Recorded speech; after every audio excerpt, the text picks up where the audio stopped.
What is up, you guys? The 2023 NBA playoffs have reached the conference finals round 3, and today I'm going to give you my thoughts and my predictions on how things are going to go. This is scriptless, so if I ramble a little bit, I apologize, but I'm just going to give you what I'm thinking of as I look at these teams. So we're going to start out in the Eastern Conference. The 2-seed Boston Celtics have overcome a 3-2 deficit to the Philadelphia 76ers and made the conference finals. They have been led easily by Jason Tatum, who has played out of his mind, scoring the ball, he's been rebounding, he's been passing well, and his defense has also been picking it up. Although, we have to give a lot of a credit as well to Jaylen Brown, who, though his numbers are not nearly as impressive, his efficiency has been deadly.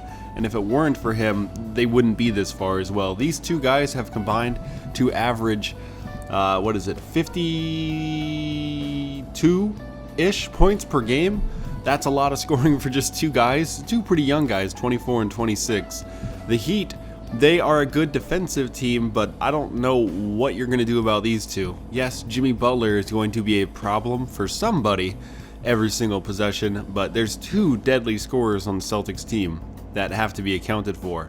For the Heat, I mean, it's the Jimmy Butler show. He has played out of his mind so far, and yes, he kind of cooled off a bit in that second round against the Knicks. For some reason, the Knicks, they really do just drag out the worst in everybody. All their games were characterized by poor shooting, and I'm kind of relieved they didn't make the conference finals, so I don't have to watch that anymore. And it's amazing. The 8-seed Heat have made the conference finals. I really can't recall anything like that ever happening, at least in my time watching basketball. I've seen an 8-seed win before, but never make it to the third round. Jimmy Butler, he's going to have his work cut out for him in this one. Beyond those three guys, though, the three main characters of this series, we have a lot of other guys who need to be accounted for. For the Celtics, they're not as deep, in my opinion, as the Heat, which sounds a little weird to say. If you were to just look at these two teams on paper, you would think the Celtics are the deeper team, but at least in the postseason thus far, the Celtics have been kind of shallow. Marcus Smart has been scoring the ball pretty well. He's shooting 36% from deep, which I know isn't that great, but it's good for him. And he's scoring 15 a night. Malcolm Brogdon is doing exactly what we all know he can do. Derek White has also been spectacular. Those two guys are shooting about 43% from deep. And then the rest of their guys, though, don't hardly do much on offense. Robert Williams, Al Horford, Grant Williams, Peyton Pritchard, I mean, none of them score more than 6 a game. This is a pretty shallow team. If you can stop Tatum and Brown, they're not going to score a lot. Like, those are the two guys who command half of their offense. Whereas for the Heat, who aren't as deep a quality team, as in they don't have as many guys who could give you 15 or 10, they've all really stepped up in this postseason. Gabe Vincent has shot the ball, well, actually he didn't shoot the ball well in the second round, but he's averaging 11 a night, plus he's dishing out 4 dimes a game, which is kind of surprising. But Max Strus has shot the ball really well. 36%, I guess it's not that well, but he's shooting the ball well relative to him. Caleb Martin has stepped up. He's also putting up 10 a game. Kyle Lowry, they brought Kyle Lowry in to be a postseason player, and he's doing that. He's putting up 10 a night, dishing out 4. Then you have Duncan Robinson, who's really stepped up his game. After barely playing for most of the season, he's shooting 42% from deep, which is the whole reason they signed him to that big fat contract. And he's putting up 8 a game. And we can't forget Bam Adebayo. Bam, who a lot of people wish was at that tier with Jason Tatum, Jaylen Brown, Jimmy Butler, but he's just not. He's playing about as well as you could hope. 18 points, 9 boards, 3 dimes a game. He's not shooting the ball amazingly, unfortunately, and that's a product of being a little bit of an undersized center who can't shoot. But on defense, he has held his own. He hasn't been great on defense. We know Bam can be a better defensive player than he's been so far. In this second round matchup, Bam will be matched up probably with Al Horford and Robert Williams the most, and those two guys are not really known for their offense, so he'll mostly be as like a weak side help defender trying to protect the rim as Tatum or Brown come flying in there, and that's what Bam does. I remember one of the very first plays I saw of Bam that really made me get his attention is when he stuffed either, I think it was Tatum or Brown, I think it was Tatum, at the rim in the playoffs. It was a big game and Bam was there. Another thing you want to consider is Tyler Hero has missed pretty much the entire playoff so far. He played 19 minutes in game 1 before he broke his hand. He potentially could make a return this series. Now, I haven't seen a lot of chirping about that, but a broken hand, depending on the type of injury, you could return in just 3 weeks potentially. So keep an eye out on Tyler Hero. That's another scorer that the Heat could be adding to this. Well, what am I going to say about this series? Both teams are really good. The Heat got to this point off of, they played really hard, but we cannot deny there's been pretty big fortune their way. They've gotten a little bit lucky. The Knicks were the weakest team that anyone could have played in the second round, and they got them, and they handled them very well. The Bucks were a really tough team to get through, and they were fortunate enough to see their best player, Giannis Antetokounmpo, get hurt, and that severely hurt their team. I don't think they're going to have any of that type of fortune in this round. The Celtics are coming into this series healthy, and they're coming into this series with a lot of aggression. They have really only 4 guys who shoot the 3 ball really well, 2 guys who score for them. Whereas the Heat, they've had some pretty hot shooting, but it's pretty much the Jimmy Butler show. I would love to see the Heat win this. That's who I'm rooting for. I want to see the Miami Heat make the finals. I think that would just be a really, really cool story. But I don't think that's going to happen. I think the Celtics are going to win the series, and I think it's going to take, they're the higher seed, therefore they have home court advantage. Do I think they'd win it in 5? I just picture the Heat putting up too much of a fight to go down in 5. And then we're going back to Miami for game 6. Are the Heat going to let the Boston Celtics beat them on the road? We've seen the Celtics be beatable this season. I mean, they didn't get through any of their matchups really quickly. So are we really thinking it's going to go to game 7? And then we get to a game 7, Jimmy Butler versus game 7, Jason Tatum. Gosh. Okay. For my prediction, I'm going to say the Celtics will win it in 7. But, I'm rooting for the Heat. And we move on to the Western Conference. It's the 1 seed Denver Nuggets taking on the 7 seed LA Lakers. So this is an awesome matchup in my opinion. We have, and I understand you're not going to accept this, but I'm still going to say it, the best player in basketball, Nikola Jokic, leading the Denver Nuggets charge against probably the best player the NBA has ever seen, LeBron James, who's still playing out of his mind. For the Nuggets, I mean, like I just said, it's the Nikola Jokic show. Not only has he been a monster in production, 31 points, 13 rebounds. People who call Jokic soft, 13 rebounds. 10 assists. He is a sniper with the ball in his hand. And he's holding his own on defense. He's also shooting the ball crazy well. 56% on his 2s and 51% on his 3s is just out of this world. He has been sharp. He has been consistent. He has been aggressive. He has been smart. Nikola Jokic is the best player in the series. But it's not the Nikola Jokic show in Denver. Jamal Murray, if it weren't for Jokic, would be the face of this team. Jamal Murray has played just as well, if not better, than Jason Tatum and Jaylen Brown, Jimmy Butler. 26 points, 5 boards, 6 dimes, a steal and a half a game, shooting 50% on his 2s and 40% from deep.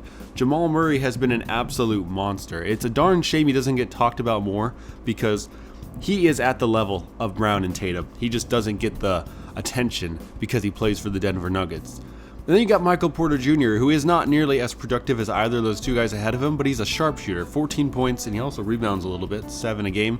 55% on his 2s and 40% on his 3s. Those 3 guys right there combined for, let's do some quick math, 71 points per game. 72 actually. 72 points per game.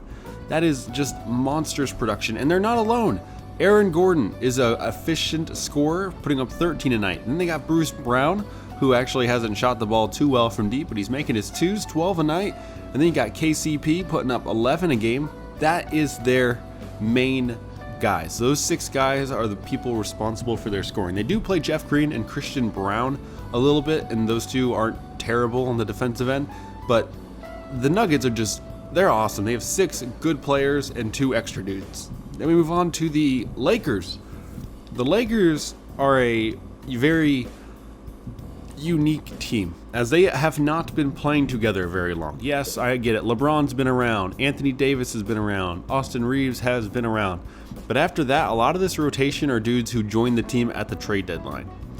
But we'll start at the very top. LeBron has not shot the ball well, let me tell you. Now, he's making his twos at 63%, which is the highest of anyone in the series. But 25% on three, shooting 6 a game is pretty atrocious, and he is just dragging down the Lakers offense with that. But still, 23, 10, and 5 is great. Anthony Davis, this is a huge question mark in the series because Davis has had games where he has been an absolute monster and played like an MVP candidate, but he has also had games where he's played like DeAndre Ayton, or even lesser than. 22 points, 13 boards is a pretty neat average, but he doesn't really go for that 22 and 13 range very often. He's usually going for 30 and 15, or he's going for 12 and 10. You know, there's not a lot of that in-between stuff. He needs to be on the high side more often than not if he wants to hold his own in this series. Nikola Jokic is going to attack him.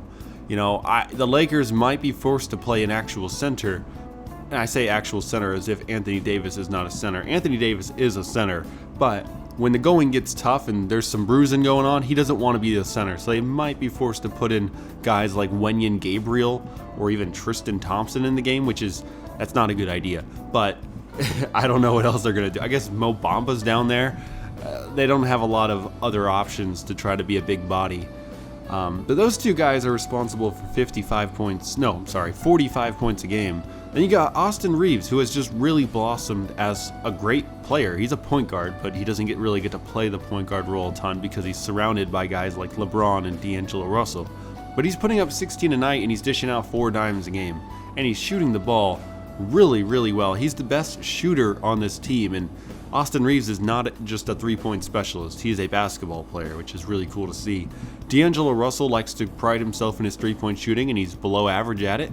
15 points, 4 dimes a game. Russell's the type of guy who will have one really good game, and he'll really talk himself up, and then he'll go quiet for 5 games, and you kind of forget about him. He needs to have those big games. He can't afford to have those not-so-good games. And his defense, though he has picked it up in the playoffs with this team, there's a lot of guys on this Nuggets team who have to be shut down. Jamal Murray is a great scorer, and then they just have a lot of size. Like Michael Porter Jr. is tall. Yeah, it's going to be tough to stop such a tall sharpshooter. Kentavious Caldwell-Pope is also just running around. He's got good size, and he gets a lot of shots up. Like, I don't really know where D'Angelo Russell is going to be on the defensive end. He's going to guard, I guess, Bruce Brown, but Bruce Brown's a bruiser.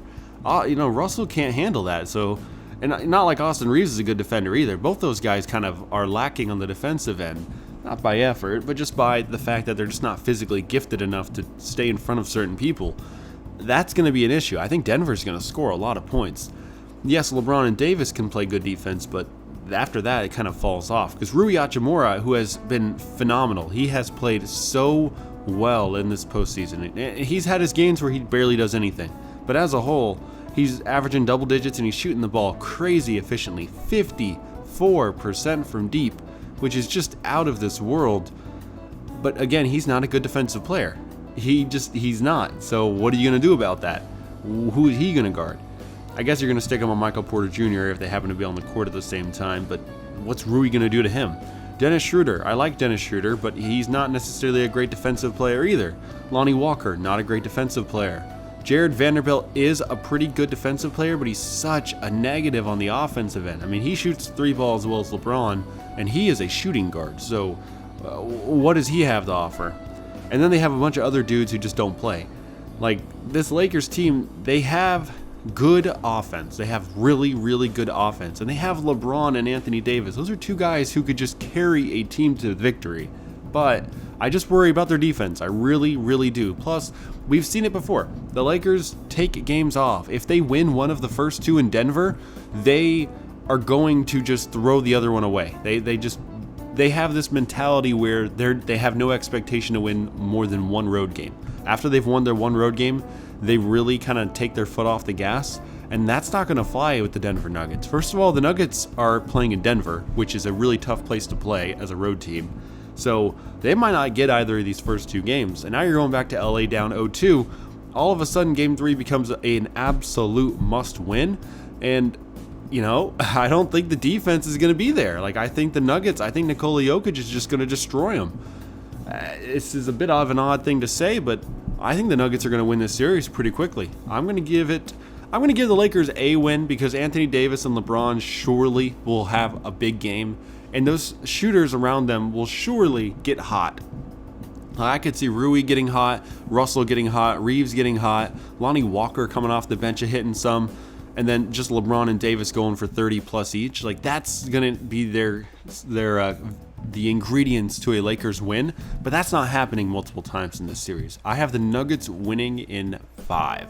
So in my prediction, I have the Denver Nuggets taking on the Boston Celtics in the NBA championship. And as a Suns fan, as someone who just had to endure watching DeAndre Ayton float up and down the court like a stuffed animal as the Suns lost, and Monty Williams literally every single time the camera panned over to him was standing there with his jaw to the floor, just like, wow, these guys are playing really hard. I have no idea what I'm doing. I hope they do. It's good to see the Nuggets have a chance to make the finals, because if you lose, you want the team that beat you to win it all. But there we go, you guys. Thank you all for watching. Please comment your thoughts down below. I did this whole thing in a grand total of 2 takes. I only had to make one little adjustment, and that was because my cat came through the doggy door, and there was a really loud noise when she did that. So I'm cutting that part out. But yeah, subscribe for more basketball content. I will see you all next time.